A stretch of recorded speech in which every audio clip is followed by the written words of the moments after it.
À peine installé que le FONSTI fait des heureux. 10 chercheurs ivoiriens de différentes universités de Côte d'Ivoire bénéficient d'un appui financier pour la réalisation de projets.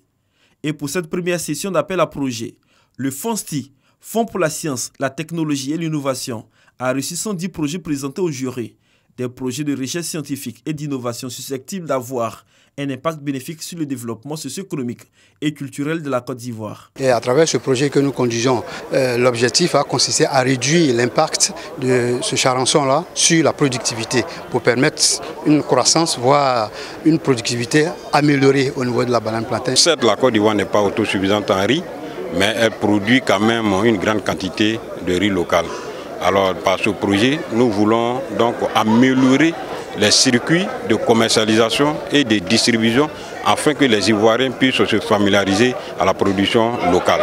Pour la deuxième session, le Fonds pour la science, la technologie et l'innovation FONSTI sollicite l'appui du secteur privé. La première session du FONSTI est consacrée à la recherche-développement. La seconde session sera prioritairement orientée vers des thématiques d'intérêt national et au soutien de projets d'innovation au bénéfice du secteur privé national. L'ambassadeur de la Suisse en Côte d'Ivoire se réjouit de la détermination du gouvernement à œuvrer pour le renforcement de la politique de la recherche en Côte d'Ivoire. Elle assure du soutien de son gouvernement dans la poursuite de ses projets. Le ministre de l'Enseignement supérieur et de la Recherche scientifique réaffirme l'engagement du gouvernement à soutenir les chercheurs ivoiriens.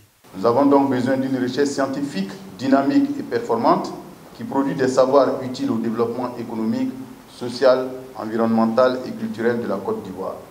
La Côte d'Ivoire consacre aujourd'hui 0,35% de son PIB au financement de la recherche-développement.